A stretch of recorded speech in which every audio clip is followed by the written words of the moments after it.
Assalamualaikum Pak Sobri. Waalaikumsalam warahmatullahi wabarakatuh, Bu Mia. Ya, gimana Pak nih hari ini kabarnya Pak? Alhamdulillah kabarnya baik. Tapi ada beberapa hal yang kepikiran Ibu. Wah, ada yang dipikirkan ya Pak ya. Nah, kira-kira apa nih yang dipikirin Pak Sobri? Dan mungkin bisa kita obrolkan nih di sore hari ini. Iya Bu, saya sebenarnya ingin membahas soal masalah salah satu murid saya sih. Jujur saja bikin saya agak bingung. Hmm, Dia tuh sangat pasif, jarang banget ngomong. Bahkan kalau ada tugas kelompok, dia hilang begitu aja. Nggak terlihat sama sekali. Jadi saya pengen cari tahu bagaimana ya caranya agar dia bisa lebih aktif dan bekerja sama dengan teman-temannya. Oke, jadi kita akan fokus mencari cara ya Pak ya supaya murid ini bisa lebih terlibat dan tidak terlalu pasif di teman-temannya, di antara teman-temannya. Nah, kalau gitu ya Pak ya, setelah obrolan ini selesai nih, kira-kira apa sih yang ingin dicapai Pak Sobri atau mungkin hal yang lebih spesifik yang ingin Pak Sobri harapkan atau ya harapkan gitu. Ya, saya sih harapannya setelah diskusi ini, saya punya beberapa strategi yang bisa langsung saya terapkan di kelas. Paling enggak ada ide bagaimana saya bisa lebih mendekati dia atau membantu anak tersebut biar lebih aktif kembali. Oke, berarti target kita adalah mencari strategi ya Pak ya. Kemudian semoga bisa nanti langsung dicoba di kelas. Nah, sekarang nih Pak, coba kita gali ya Pak ya, lebih dalam soal keadaan murid ini, murid yang ada di kelas Bapak nih yang pasif.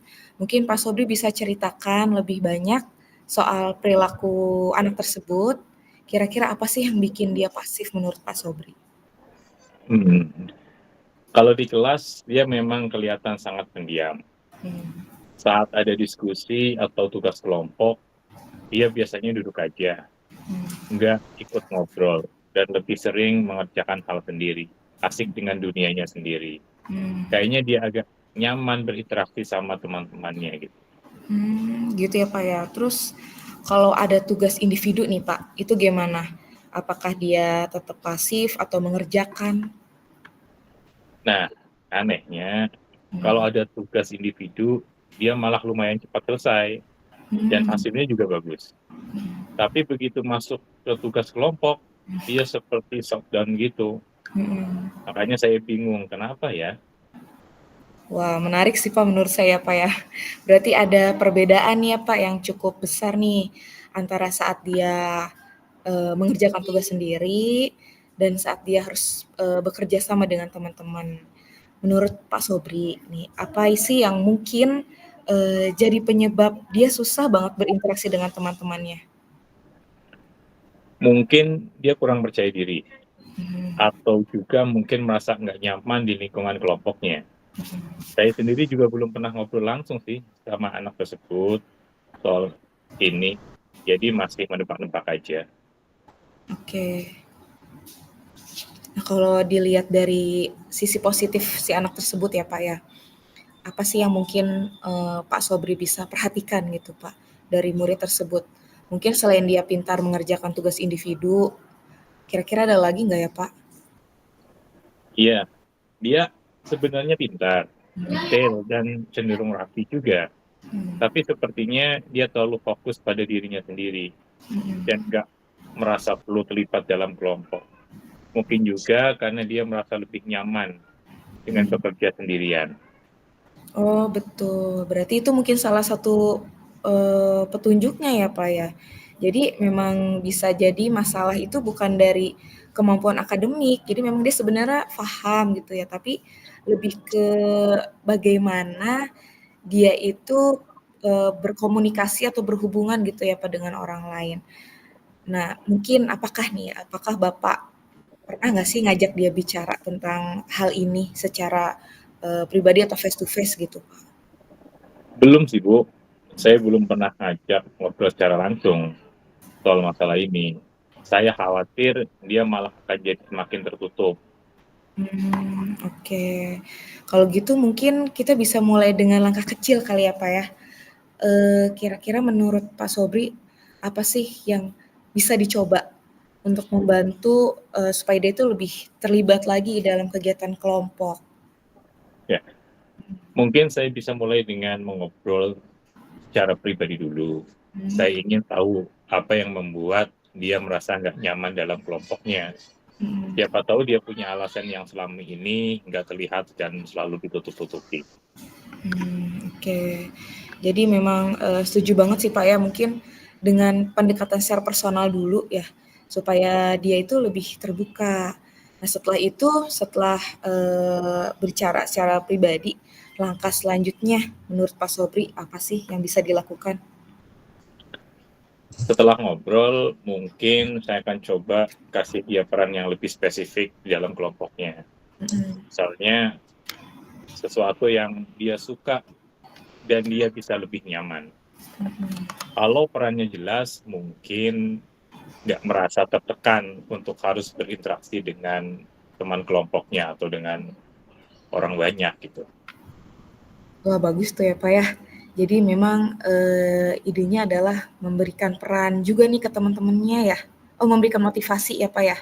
Kemudian sambil pelan-pelan membantunya lebih percaya diri untuk terlibat, dengan teman-temannya. Kemudian bagaimana sih dengan cara lain, Pak, untuk membangun rasa percaya diri anak tersebut dan akhirnya bisa terlibat gitu? Mungkin saya bisa kasih apresiasi atau pujian di depan teman-temannya saat dia melakukan sesuatu yang baik, supaya dia tahu bahwa kontribusinya diakui. Mungkin Mmm, itu salah satunya aja. oke. Kemudian Pak nih, berarti udah ada beberapa poin nih yang saya tangkep nih ya Pak ya, dan menurut saya itu idenya bagus-bagus semua nih. Membawa apa ya, supaya si anak tersebut itu bisa lebih menghargai, dihargai gitu ya oleh gurunya. Nah, apakah ada hal lain lagi Pak yang bisa dilakukan untuk mendukung rencana ini Pak? Ya, mungkin juga saya bisa melibatkan teman-temannya Mhm, agar mereka lebih mendukung. mmm, Kadang-kadang anak-anak di kelas kurang menyadari bahwa cara mereka berinteraksi bisa mempengaruhi teman yang lebih pendiam. wah ide yang bagus ya Pak ya. Jadi, teman-temannya juga diikutsertakan ya Pak ya dalam menciptakan lingkungan supaya lebih, sportif lagi untuk anak tersebut. Nah, jadi rencananya adalah ajak bicara secara pribadi, bisa saya simpulkan ya Pak ya di sini, mengajak anak secara pribadi, kemudian, memberikan peran sesuai atau peran spesifik sesuai dengan kemampuannya, kemudian memberi apresiasi di depan teman-temannya juga, kemudian mengajak teman-temannya untuk lebih mendukung. Setuju ya Pak ya dengan cara seperti itu? Ya, setuju Bu. Saya Oke, rasa itu rencana yang bagus. siap. Nah sekarang nih Pak, kapan kira-kira Bapak ingin melaksanakannya, rencana tadi? Ya, saya akan mencoba bicara dulu dengan murid itu besok dan mulai mengimplementasikan tugas kelompok yang lebih terstruktur minggu depan. Oke. Nah, terus gimana, Pak, eee, kira-kira nih, Pak Sobri tahu bahwa rencana Bapak itu berhasil. Kemudian apa yang akan jadi indikator keberhasilannya itu? Ya, kalau dia mulai lebih aktif di kelompok, meskipun hanya dengan sedikit kontribusi, saya anggap itu sudah sukses. Saya juga akan melihat apakah dia mungkin lebih nyaman berinteraksi dengan teman-temannya. Kalau dia sudah bisa bergaul, berinteraksi dengan temannya, mungkin itu juga salah satu indikator keberhasilannya. Oke, baik, Pak. Jadi kita akan mengevaluasi ya, Pak, ya, kira-kira berdasarkan partisipasi dan, kenyamanan anak tersebut di kelas. Kira-kira mau ada diskusi lagi gini, mau ada diskusi lagi nggak Pak terkait perkembangan anak tersebut? Kira-kira Pak Sobri ada waktu kapan gitu? Mungkin setelah 2 minggu lagi, Bu, saya Oke, bisa melihat hasilnya dan kita bisa evaluasi lagi. oke, Anak ini berhasil apa tidaknya. oke. Jadi kita bisa jadwalkan ya Pak ya? Heeh. Terima kasih Bapak atas waktunya, atas obrolan di sore hari ini. Kemudian semoga rencana yang kita obrolkan tadi, yang kita diskusikan tadi bisa berjalan dengan lancar, gitu. Ya, terima kasih juga Bu Mia. Saya juga merasa lebih jelas sekarang. Saya akan mencoba langkah-langkah ini dan kita akan lihat nanti bagaimana hasilnya. Apakah anak ini akan berhasil atau minimal ada perubahan untuk 2 minggu ke depan. Terima kasih banyak Bu Mia untuk Sama-sama waktunya. Pak, terima kasih banyak. Assalamualaikum Pak Sobri. Waalaikumsalam warahmatullahi wabarakatuh Bu Mia.